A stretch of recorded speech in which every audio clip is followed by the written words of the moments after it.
नमस्कार दोस्तों, मैं रूपेश पाठक आप सभी लोगों का चाणक्य आईएएस अकेडमी में स्वागत करता हूं। तो आज हम सबसे महत्वपूर्ण टॉपिक पढ़ेंगे सरहुल। सबसे पवित्र पर्व है और झारखंड का सबसे बड़ा पर्व, मतलब जनजाति को सबसे बड़ा पर्व सरहुल। अगर कोई भी एग्जाम हो उसमें सरहुल से क्वेश्चन आएंगे, एक आए, दो आए, तीन आए, मगर आना ही आना है, क्वेश्चन तो आएंगे। ओके, तो हम सरहुल को पढ़ेंगे, ये बहुत इंपॉर्टेंट है, चाहे झारखंड में कोई भी एग्जाम हो। चलिए स्टार्ट करते हैं। और अभी तो सरहुल आने वाला भी है, शुक्ल पक्ष तृतीया। ओके, चलिए, ये सरहुल क्या भाई, फूलों का त्यौहार है। आप समझो, हुल, सरहुल मतलब फूलों का त्यौहार, सरई के फूलों से जो बना होता है ये शब्द, उसको सरहुल बोलते हैं। और ये क्या है, फूलों का त्यौहार है। और ये जनजाति को सबसे बड़ा त्यौहार है, सबसे बड़ा त्यौहार, सबसे पवित्र त्यौहार, और बहुत धूमधाम से जनजाति लोग इसे मनाते हैं। ओके, इस दिन तो सरकारी छुट्टी भी रहता है कि नहीं। चलिए अब आइए, सरहुल शब्द का निर्माण, सरहुल शब्द का निर्माण सरई के फूल से हुआ है। याद रखिए, किससे? सरई के फूल से, मतलब सखुआ, जो सखुआ साल बोलते हैं, जो हमारा राष्ट्रीय वृक्ष है, उसके फूल से ही ये सरहुल का नाम पड़ा है। ओके, और ये क्या है, प्राकृतिक संबंधित त्यौहार। क्या है? प्राकृतिक संबंधित, फूलों का त्यौहार। भाई फूल कहाँ खिलेंगे? जंगल में। जंगल कहाँ है? जंगल क्या है? प्रकृति है। तो ये प्रकृति का त्यौहार है, और जो आदिवासी लोग हैं वो प्रकृति से जुड़े हुए हैं,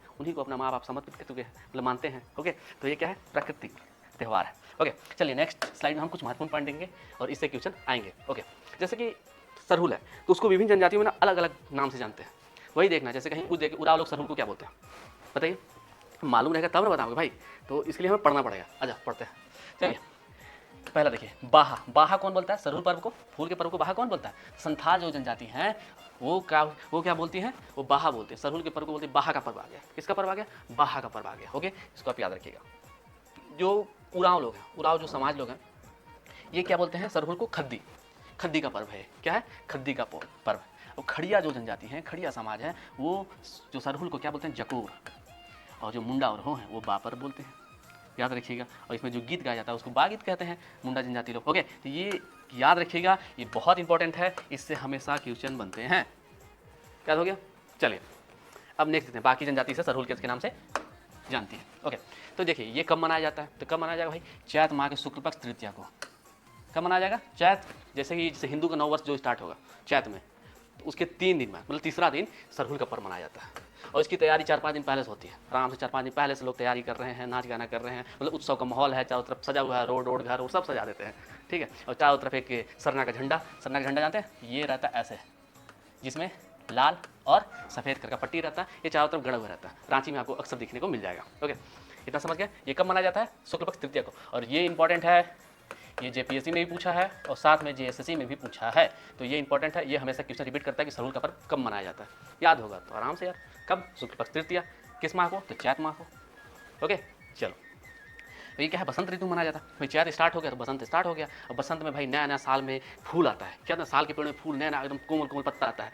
ओके, इसलिए क्या मनाया जाता है? सरहुल। इसलिए इसको फूलने की खुशी में का भी त्यौहार कहते हैं। ओके, कहीं कहीं इसको बैसाख महीने में मनाते हैं। अब इसके पीछे क्या बताता हूँ, बैसाख महीने में मनाते हैं। ठीक है, इस मौसम का खेल है। चलिए अब मैं थोड़ा सा आपको समझाता हूँ। हाँ, तो चलिए हम डायग्राम से देखेंगे कि बैसाख में कहाँ से मनाते हैं। ओके, देखिए डायग्राम बना रहा हूँ, शायद सही बने या ना बने, लेकिन बन जाना चाहिए। ये रहा आपका झारखंड का डायग्राम, ऐसे ही ना रफली बनते हैं। चलिए ठीक है। अब देखिए झारखंड को 2 भाग में बांट दे रहे हैं, रांची से ऊपर, ये रांची हो गया, रांची से ऊपर, रांची से नीचे। ओके, चलिए अब देखिए यहाँ पे 15 दिन का गैप रहता है मानसून में। क्या रहता है? 15 दिन का गैप रहता है। तो जो रांची से ऊपर मनाते हैं वो फर सरहुल मनाते हैं। क्या मनाते हैं? फर सरहुल। और जो रांची से नीचे मनाते हैं वो क्या मनाते हैं? फूल सरहुल।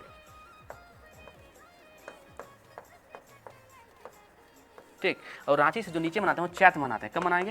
वो चैत्र में, और ये बैसाख में।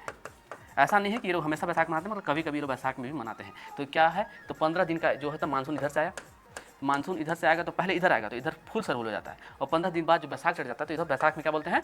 फर सरहुल बोलते हैं। तो इसको आप याद रखिएगा, ये कहीं कहीं पूछ लिया जाता है, ये बहुत डीपली है, ऐसा तो क्वेश्चन नहीं पूछना चाहिए, लेकिन कहीं कहीं पूछ लिया तो आराम से आप आंसर दे सकते हैं। ओके, अब समझ गए ना? चलिए, नीचे को फूल सरहुल, ऊपर को फर सरहुल। ये खोटा उठा वाला है ना, खोटा वाठा बुक में ये सब पूछता है। ओके, चलिए अब नेक्स्ट चलते हैं। नेक्स्ट स्लाइड में देखिए, अब ये दिन, ये जो पर्व है वो 4 दिन में मनाया जाता है। ओके, पहला दिन में क्या करते हैं भाई? चलिए एक एक करके देखेंगे। पहला दिन में क्या करेंगे, तो मछली के पानी को घरों में छिड़का जाता है। मछली के पानी को क्या करेंगे? घरों में छिड़क दिया जाएगा। और इस दिन क्या होगा, गोड़ैत, गांव में एक गुड़ैत होते हैं, गुड़ैत जाएगा और सभी को बोलेगा भाई सरहुल का पर्व आ गया है, दूसरे दिन से कोई काम नहीं करना है। तो दूसरा दिन क्या होता है, दूसरा दिन में कोई भी इंसान कोई काम नहीं करता, कृषि संबंधित कोई काम नहीं करता। दूसरा दिन ये गुड़ैत बोलता है कि किसी को कोई काम नहीं करना है, अब सब शांत हो जाइए, अब क्या सरहुल के बाद सब चीज़ काम होगा। ओके, तो कोई काम नहीं करता, ये गुड़ैत बोल देता है। तो ये उस दिन इस दिन को रूसा भी बोलते हैं, रूसा या बाकुली ऐसे बोलते हैं। ओके, तो इस दिन क्या होता है, दूसरे दिन कोई काम नहीं होता है। उस दिन क्या करता है, पाहन उपवास रखता है और कुछ लोग भी उपवास रखते हैं। ओके, फिर क्या करता है पुजारी, पुजारी साल के फूल को लेता है और उसकी पूजा करता है और सभी के घर में जाके साल के फूल को रखता है। क्या करता है, सभी के घर में जाके साल के फूल को रखता है। इस दिन क्या होता है, इस दिन जो शाम का पूजा होता है, शाम को पाहन पूजा करता है। ठीक है, शाम को पाहन पूजा किया और पूजा करने के बाद 3 घड़ा लेता है। क्या करता है, 3 घड़ा लेता है। एक घड़ा ले, समझो, 1 घड़ा, 2 घड़ा, 3 घड़ा। ठीक है, इसमें आधा आधा पानी भर दिया जाता है, इसमें सिंदूर उंदूर लगा दिया जाता है, अक्षत उक्षत छीट दिया जाता है और इसके अंदर 3 घड़े में पानी भरा जाता है। और उसके दूसरे दिन, जिस दिन सरना पूजा होता है, देखिए क्या हुआ, दूसरे दिन क्या हुआ, उसमें पानी भर दिया गया। तीसरे दिन सुबह इसको देखा जाता है, किसके द्वारा, पाहन के द्वारा देखा जाएगा। अगर पानी तीनों का सेम रहा, तीनों का पानी सेम रहा तो उत्तम वर्षा होगा, उत्तम वर्षा होगा, मतलब इस वर्ष की खेती तगड़ी होगी, अच्छी होगी। अगर ये पानी नीचे आ गया, तीनों का पानी नीचे आ गया, इसका मतलब क्या होगा, अकाल होगा, अकाल होगा, वर्षा अच्छे से नहीं होगी। तो इसको वो लोग क्या करते हैं, देखते हैं और उसके हिसाब से अपना जो खेती बाड़ी करते हैं उसको करते हैं। ओके, तो इसको आप याद रखिएगा कि 3 पात्र किस में लेते हैं। तो भाई सरहुल वाला जो पर्व है उसमें 3 पात्रों को लेके भविष्यवाणी की जाती है कि वर्षा होगी या नहीं होगी, अच्छी फसल होगी या नहीं होगी, गांव अच्छे से रहेगा या नहीं रहेगा, कुछ कुछ होते रहेगा। ओके, तो ये क्या करते हैं, भविष्यवाणी करते हैं। ये हो गया। अब चलिए तीसरे दिन तो वो लोग पानी वानी देख लिया।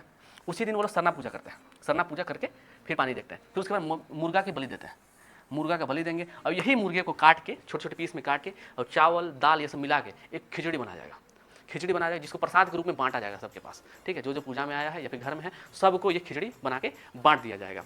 तो अब इस खिचड़ी को क्या कहता है, सूड़ी। ये क्वेश्चन पूछा गया है कि सरहुल में जो प्रसाद बांटा जाता है, जो प्रसाद में जो खिचड़ी बांटा जाता है उसे क्या कहते हैं, उसके सूड़ी नामक खिचड़ी कहते हैं। ठीक है, तो सूड़ी नामक एक खिचड़ी है, उसको प्रसाद के रूप में बांट दिया जाता है और सभी इसी को ग्रहण करते हैं। ओके, अब आइए चौथे दिन क्या होता है, चौथे दिन क्या होता है, तो एक गिड़ीवा नामक स्थान होता है, गिड़ीवा, जहाँ पे सरहुल को विसर्जन कर दिया जाता है।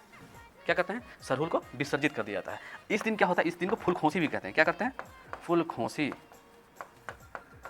इस दिन क्या करता है, पाहन हर एक घर के जाएगा, हर एक घर में जाएगा, उसका अच्छे से आदर सम्मान होगा, वो वहाँ रहेगा, उसके पैर को पखारा जाएगा। उस पैर को जैसे कि जो इंसान उस पैर को पखार रहा है वो अपने घर के छत पे या फिर छानी होने पे उसको छिड़क देता है। इससे ऐसा रहता है कि हमारा जो घर है वो सुरक्षित हो गया, पवित्र हो गया, है कि ना।